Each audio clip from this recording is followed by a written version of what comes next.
Hello दोस्तों, कैसे हैं आप लोग। तो आज की वीडियो में आप सबके लिए लाए हैं NCERT solution for class 10 social science economics का चैप्टर नंबर 1 है। चैप्टर का नाम है विकास। तो आइए देख लेते हैं। पहला क्वेश्चन है, सामान्यतः किस देश का विकास किस आधार पर निर्धारित किया जाता है। तो उसका राइट आंसर क्या होगा, उपयुक्त सभी। यानी कि किसी देश का जो विकास है वह प्रति व्यक्ति आय, औसत साक्षरता दर, लोगों की स्वास्थ्य स्थिति पे डिपेंड होता है। ओके, नेक्स्ट क्वेश्चन है, निम्नलिखित पड़ोसी देशों में से मानव विकास के लिहाज से किस देश की स्थिति भारत से बेहतर है। तो इसका आंसर क्या होगा, श्रीलंका की स्थिति। नेक्स्ट है, मान लीजिए एक देश में 4 परिवार है। इन परिवारों की प्रति व्यक्ति आय 5,000 है। अगर 3 परिवारों की आय क्रमशः 4,000, 7,000 और 3,000 है तो चौथे परिवार की आय क्या है। तो इसका आंसर क्या हो जाएगा, 6,000 रुपया है। ओके,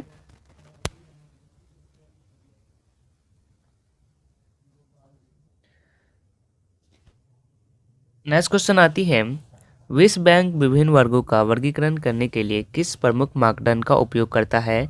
इस मापदंड की अगर कोई है तो सीमाएं क्या है। तो आइए इसका आंसर हम देख लेते हैं। इसका आंसर हो जाएगा, विश्व बैंक विभिन्न वर्गों का वर्गीकरण करने के लिए प्रति व्यक्ति आय मापदंड का इस्तेमाल करता है। हालांकि प्रति व्यक्ति आय तुलना के लिए उपयोगी है, लेकिन इससे यह नहीं पता चलता है कि आय लोगों में किस तरह वितरित है। दो देशों की प्रति व्यक्ति आय समान होने पर भी एक देश दूसरे से अच्छा हो सकता है। इससे देश के आर्थिक विकास का कोई अनुमान नहीं लगाया जा सकता है। ओके, विश्व बैंक की विश्व रिपोर्ट के अनुसार देशों का वर्गीकरण करने में इस मापदंड का उपयोग किया गया है। वे देश जिसकी 2013 में प्रति व्यक्ति आय यूएस डॉलर में 12,736 प्रति वर्ष है या उससे अधिक है तो उसे समृद्ध देश, और वे देश जिनकी प्रति व्यक्ति आय $1,045 प्रति वर्ष या उससे कम है तो उसे निम्न आय वाला देश कहा गया है। ओके, नेक्स्ट क्वेश्चन है, विकास मापने का यूएनडीपी का मापदंड किन पहलुओं में विश्व बैंक के मापदंड से अलग है। तो इसका आंसर हो जाएगा, विश्व बैंक का मापदंड प्रति व्यक्ति आय है, जबकि यूएनडीपी के मापदंड में प्रति व्यक्ति आय के अतिरिक्त शैक्षिक एवं स्वस्थ स्तर पर भी आते हैं, जो कि विश्व बैंक के मापदंड से अधिक बेहतर है।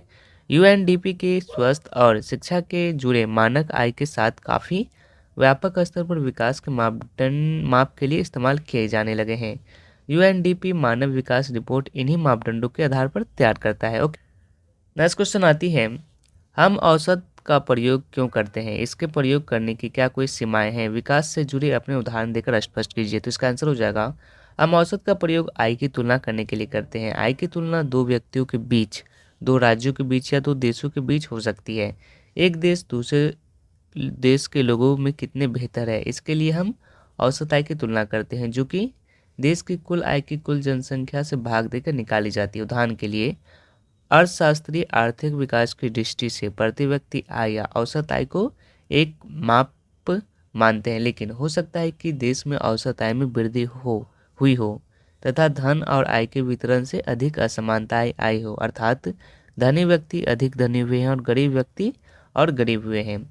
इस प्रकार औसत आय धनी और निर्धन के बीच अंतर नहीं बताती, इसे विकास का अच्छा माप नहीं माना जा सकता है। ओके, नेक्स्ट क्वेश्चन है, प्रति व्यक्ति आय कम होने पर भी केरल का मानव विकास क्रमांक महाराष्ट्र से ऊंचा है। इसका प्रति व्यक्ति आय एक उपयोगी मापदंड बिल्कुल नहीं है और राज्यों की तुलना के लिए इनका उपयोग नहीं करना चाहिए। क्या आप सहमत हैं, चर्चा कीजिए। तो आइए इसका आंसर हम देख लेते हैं। इसका आंसर हो जाएगा, महाराष्ट्र की प्रति व्यक्ति आय केरल की प्रति व्यक्ति आय से अधिक है, लेकिन मानव विकास क्रमांक में केरल महाराष्ट्र से बेहतर है। इसका कारण यह है कि जेब में रखा धन जरूरी नहीं है कि वह सब वस्तुएं और सेवाएं खरीद सके जो एक बेहतर जीवन के लिए जरूरी हो सकती है।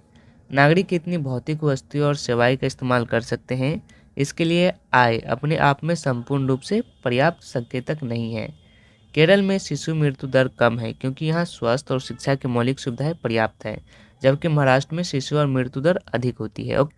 नेक्स्ट क्वेश्चन है, भारत में लोगों द्वारा ऊर्जा के स्रोतों का उपयोग किया जाता है। ज्ञान कीजिए कि अब से 50 वर्ष पश्चात क्या संभावनाएं हो सकती है। तो इसका आंसर हो जाएगा, भारत के लोग ऊर्जा के परंपरागत तथा गैर परंपरागत स्रोतों का उपयोग किया जाता है। परंपरागत स्रोतों में कोयला, पेट्रोलियम, प्राकृतिक गैस तथा बिजली इत्यादि आते हैं। दूसरी ओर गैर परंपरागत स्रोतों में सौर ऊर्जा, बायोमास, वायु, जलीय ज्वार व लहरें, इसके बाद भूतापीय ऊर्जा, जियोथर्मल ऊर्जा इत्यादि आते हैं। अब से 50 वर्ष पश्चात ऊर्जा परंपरागत स्रोतों के समाप्त होने का खतरा है।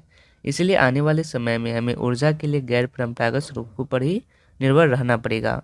ये स्रोत रिन्यूएबल स्रोत है, इसलिए इसके समाप्त होने का खतरा भी नहीं बना रहता है। ओके, वर्तमान समय में ऊर्जा का उपयोग इसके उत्पादक में संचरित भंडार से अधिक होने के कारण 50 वर्ष पश्चात ऊर्जा की संभावनाएं अच्छी नहीं होगी। उदाहरण के लिए, संपूर्ण विश्व के लिए ऊर्जा के संरक्षित भंडार केवल 46 वर्षों के लिए ही उपलब्ध है। भारत में तेल के संरक्षित भंडार केवल 50 वर्षों के लिए है और ख़त्म हो जाएंगे। पेट्रोल तथा इससे संबंधित उत्पादों का आयात भारतीय अर्थव्यवस्था पर काफ़ी बोझ डाल रहा है, इसीलिए ही ऊर्जा के नवीकरण साधनों के उपयोग की आवश्यकता है। भारत में जलीय ऊर्जा की क्षमता लगभग 1,50,000 मेगावाट आंकी गई है। इसमें केवल इसके छठे भाग का ही दोहन हो सका है। इस प्रकार वायु ऊर्जा की क्षमता 20,000 मेगावाट आंकी गई है। अतः ऊर्जा के इन क्षेत्रों में ही प्रयास किए जाने चाहिए। ओके, नेक्स्ट क्वेश्चन आती है, धारणीयता का विषय विकास के लिए क्यों महत्वपूर्ण है, अथवा धारणा का मुद्दा विकास के लिए क्या महत्वपूर्ण है, स्पष्ट कीजिए। तो आइए इसका आंसर हम देख लेते हैं। इसका आंसर हो जाएगा, धारणीयता से हमारा अभिप्राय एक ऐसे निरंतर प्रक्रिया को धारणा करना है जो भविष्य की नस्ल की उत्पादकता को हानि पहुंचाए बिना ही वर्तमान नस्ल की आवश्यकताओं को संतुष्टि को बनाए रखे। धारणीयता का विषय विकास के लिए महत्वपूर्ण है क्योंकि इसके बिना विकास अधूरा है। जब तक देश में बेरोजगारी, गरीबी, धन की आय की असमानता खत्म नहीं होती तथा आर्थिक वृद्धि के साथ साथ पर्यावरण संरक्षित नहीं रहता, तब तक सही अर्थों में विकास नहीं हो सकता। अब सब का भविष्य परस्पर जुड़ा हुआ है। विकास की धारणीयता तुलनात्मक स्तर पर ज्ञान का नया क्षेत्र है। इस क्षेत्र में वैज्ञानिक, अर्थशास्त्री, दार्शनिक और अन्य सामाजिक वैज्ञानिक मिलजुल कर काम कर रहे हैं। इसके अनुसार वर्तमान समय में विकास आयाम धारणीय नहीं है। धारणीयता के विषय का उद्गम विश्व के तीव्र औद्योगिकरण के कारण हुआ है। ऐसा समझा जा रहा है कि तीव्र औद्योगिकरण व आर्थिक बुद्धि के उपदेशों से प्राकृतिक साधनों का तीव्रता से ह्रास हुआ है। प्राकृतिक साधन सीमित मात्रा में होने के कारण इनके दुरुपयोग से भविष्य में विश्व के लिए देश में खतरा पड़ जाएगा। इसीलिए ही धारणीयता का विषय विकास के लिए महत्वपूर्ण है। नेक्स्ट क्वेश्चन आती है, धरती के पास सब लोगों की आवश्यकताओं को पूरा करने के लिए पर्याप्त साधन है, लेकिन एक भी व्यक्ति के लालच को पूरा करने के लिए पर्याप्त साधन नहीं है। इस कथन विकास की चर्चा में कैसे प्रासंगिक है, चर्चा कीजिए। तो आइए इसका आंसर हम देख लेते हैं। हम इस कथन से एक निष्कर्ष निकाल सकते हैं कि धरती के पास पर्याप्त मात्रा में प्राकृतिक संसाधन हैं, लेकिन उनका लाभ केवल एक अकेला व्यक्ति नहीं उठा सकता, बल्कि सही व्यक्ति मिलकर ही उसका लाभ उठा सकते हैं। जैसे वर्षा का पानी सभी लोगों की जरूरतों को पूरा करने का पर्याप्त साधन है। ओके, लेकिन इससे एक अकेला व्यक्ति यदि लालची बन सकता है तो दुरुपयोग करता है तो वह पानी उस व्यक्ति की जरूरतों के लिए काफ़ी नहीं होगा। प्राकृतिक साधन सीमित मात्रा में होने के कारण यदि इसका अकेला व्यक्ति भी अंधाधुंध दोहन करना शुरू कर दे तो उस लालची व्यक्ति की जरूरतों को पूरा नहीं कर पाएंगे। इसलिए यदि हम प्राकृतिक साधनों का समझदारी से उपयोग करते हैं तो ये हमारी ज़रूरतों के लिए काफ़ी है, परंतु यदि लालची बनकर प्रयोग करें तो ये मात्र एक व्यक्ति की ज़रूरतों को पूरा नहीं कर पाएंगे। अतः यह कथन बिल्कुल प्रासंगिक है कि धरती के पास सब लोगों की आवश्यकताओं को पूरा करने के लिए पर्याप्त साधन है, लेकिन एक भी व्यक्ति के लालच को पूरा करने के लिए पर्याप्त साधन नहीं है। ओके, नेक्स्ट क्वेश्चन है, पर्यावरण में गिरावट के कुछ ऐसे उदाहरणों की सूची बनाइए जो आपने आसपास देखे हो। तो इसका आंसर हो जाएगा, हम अपने आसपास कई ऐसे उदाहरण देखते हैं जो पर्यावरण को दूषित कर रहे हैं, जैसे कूड़ा करकट, तालाबों पर पशुओं को नहलाना, लकड़ी का प्रयोग करने से धुआं निकालना, वनों का अत्यधिक कटाव, गाड़ियों का धुआं, उद्योगों की चिमनियाँ से निकला धुआं आदि बहुत से उदाहरण हैं जो पर्यावरण के अवक्रमण के कारण हैं।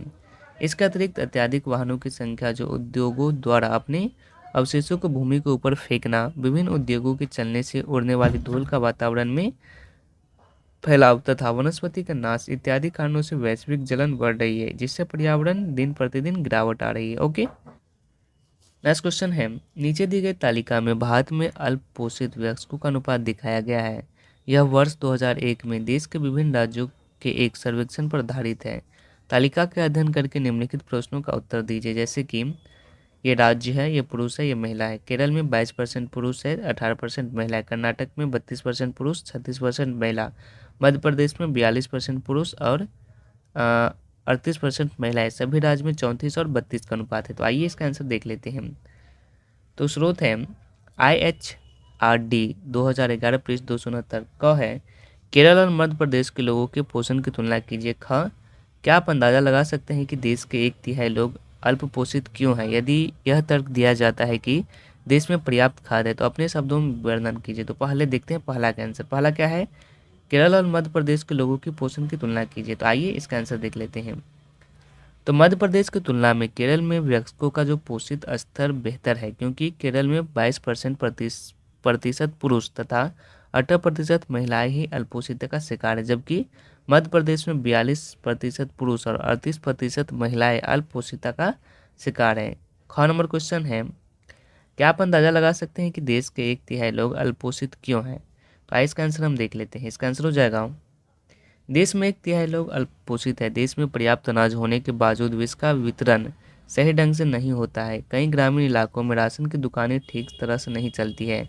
ग्रामीण क्षेत्रों में लोगों की आर्थिक स्थिति ऐसी है कि वे दुकानों से राशन भी नहीं खरीद पाते। उन्हें पौष्टिक भोजन नहीं मिलता, जिससे वे अल्पोषितता का शिकार होते हैं। भारत को खाद्यान्न उत्पादन में आत्मनिर्भर माना जाता है, लेकिन आज भी कई ऐसे लोग हैं जिन्हें वक्त की रोटी नसीब नहीं होती। आज जो भारत 21.9% जनसंख्या गरीबी रेखा के नीचे रहती है। ओके, तो आज के वीडियो में बस इतना ही। वीडियो पसंद आया तो लाइक कीजिएगा, चैनल को सब्सक्राइब जरूर कीजिएगा। यह वीडियो देखने के लिए आप सभी का बहुत बहुत धन्यवाद।